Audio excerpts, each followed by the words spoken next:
عزیز طلباء و طالبات، اقبال کی نظم ایک آرزو، ان کے چند اشعاروں کی تشریح ہم نے کری ہے۔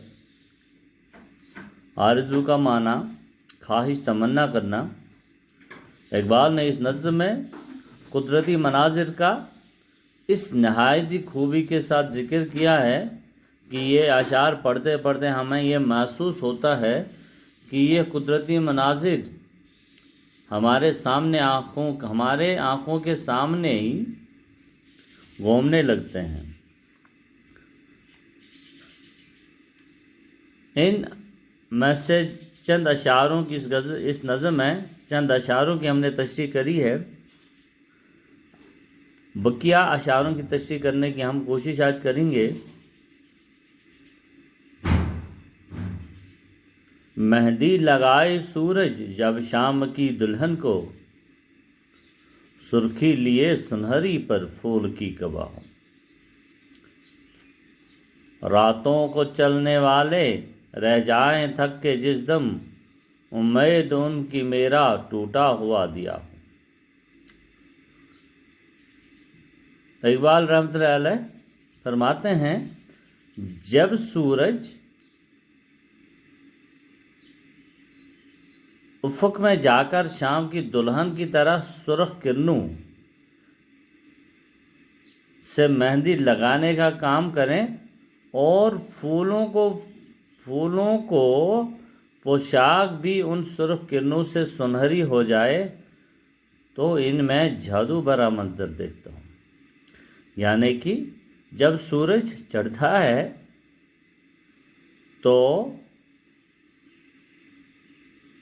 اور جب سورج ڈوبتا ہے اور اس پر افق اور شفق جب دونوں ہی ان کی کرنیں، سرخ رنگ کی کرنیں جب پھولوں پر پڑتی ہیں تو یہ سنہرے ہو جاتے ہیں، تو ایک عجیب سا منظر دیکھنے کو ملتا ہے۔ راتوں کو چلنے والے رہ جائے تھک کے جس دم، امید ان کی میرا ٹوٹا ہوا دیا ہو۔ اور جب رات کے مسافر چل تھک کر جائیں تو میری جھونپڑی میں چلتا ہوا ٹوٹا سا دیا ان کی امیدیں روشن کریں گے۔ جب ایک مسافر تھکا ہارا چل کر تھک جائے تو اس وقت میرا یہ جھونپڑا جو ہے انہیں امید کی کرن دکھائی دے اور اسی دیے کی روشنی سے رہنمائی حاصل کرے، اور اس دیے کی روشنی سے رہنمائی حاصل کر کے وہ میرے جھونپڑے میں آئے اور یہیں پہ رات بسر کرے اور ہمارے ہاں اس جھونپڑی میں وہ رات بسر کریں۔ پچھلے پہر کی کوئل وہ صبح کی موزن، میں اس کا ہم نوا ہوں وہ میری ہم نوا ہو۔ علامہ اقبال اس میں کہتے ہیں، وہ فرماتے ہیں کہ رات کے پچھلے پہر میں صبح صادق پر جب کوئل کی سریلی آواز میرے کانوں میں بجنے لگے تو وہ آواز جو ہے میرے لیے موزن کا کام کریں اور میں نیند سے بیدار ہو کر کوئل کا ہم نوا بنوں، اور ہم نوا بن جانے کے بعد میں خدا کے ذکر میں اس کا ساتھ دوں۔ یعنی کہ وہ خدا کے ذکر میں، کوئل خدا کے ذکر میں میرا ساتھ دے اور میں اس کا ساتھ دوں، اور یوں پرسکون ماحول میں خدا کی عبادت کرتا جاؤں۔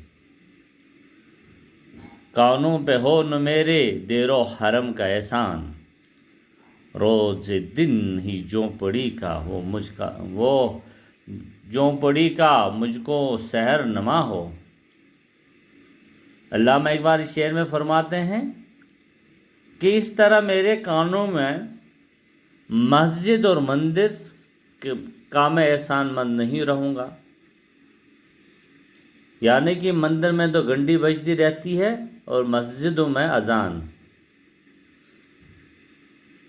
کہنے کا مطلب یوں ہے کہ مندر کی گھنٹی اور مسجد کی اذان سنے بغیر ہی میں جھوپڑی کی روشن دان سے صبح کا اندازہ کر سکوں اور اللہ تعالیٰ کی عبادت میں مہو ہو جاؤں۔ پھولوں کو آئے جس دم شبنم وضو کرا ہے، رونا میرا وضو ہو، نالا میری دعا ہو۔ پھولوں کو آئے جس دم شبنم وضو کرانے، رونا میرا وضو ہو، نالا میری دعا ہو۔ اس میں علامہ اقبال اشارے اور کنایوں سے وہ بات کرتے ہیں،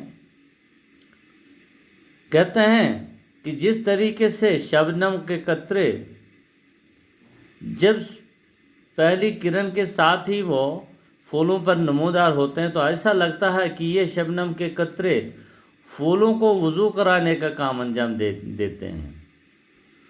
تو کیا میں بھی خدا کی یاد اور عبادت میں اگر آنسو بہاؤں اور یا میں ان آنسوں سے کام لے کر انہی سے وضو کروں اور میری وہ آرزو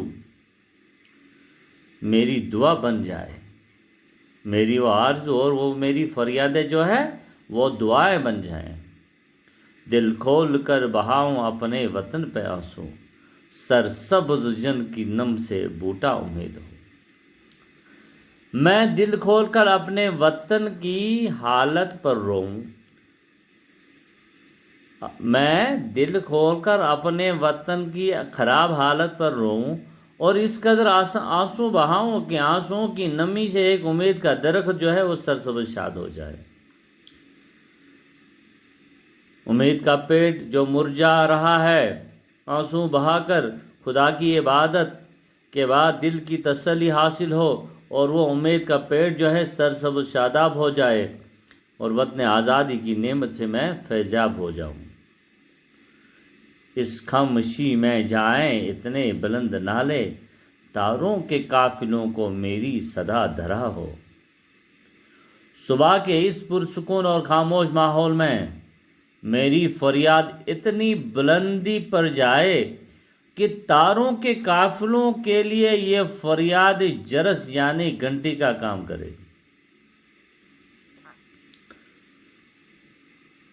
اقبال رحمۃ اللہ علیہ فرماتے ہیں کہ خاموشی اس ماحول میں میری فریاد جو ہے اتنی بلندی پر جائے کہ تاروں کے قافلوں پر وہ میری فریاد جو ہے وہ گھنٹی کا کام کرے۔ ہر درد مند دل کو رونا میرا رلا دے، ہر درد مند دل کو رونا میرا رلا دے، بے ہوش جو پڑے ہیں شاید انہیں جگا دے۔ اس نظم آرزو کا آخری شعر یہ ہے، ہر درد مند دل کو رونا میرا رلا دے، بے ہوش جو پڑے ہیں شاید انہیں جگا دے۔ خدا کرے کہ میری آہوزاری میرا رونا ہر درد مند دل پر اثر کرے اور وہ بھی میرے طرح خدا کے حضور میں گڑ گڑا کر دعائیں مانیں اور اپنی خامیوں اور کوتاہیوں پر نظر ثانی کریں، شرمندہ ہو جائے اور وہ بے ہوش پڑے، اپنی اصلیت کو بھول چکے ہیں، شاید بیدار ہو جائیں اور اپنی ملک اور قوم کی بہبودی اور آزادی کے لیے کمر بستہ ہو جائیں۔ عزیز طلباء و طالبات، ان اشعاروں کی ہم نے تشریح کرنے کی کوشش جو کری ہے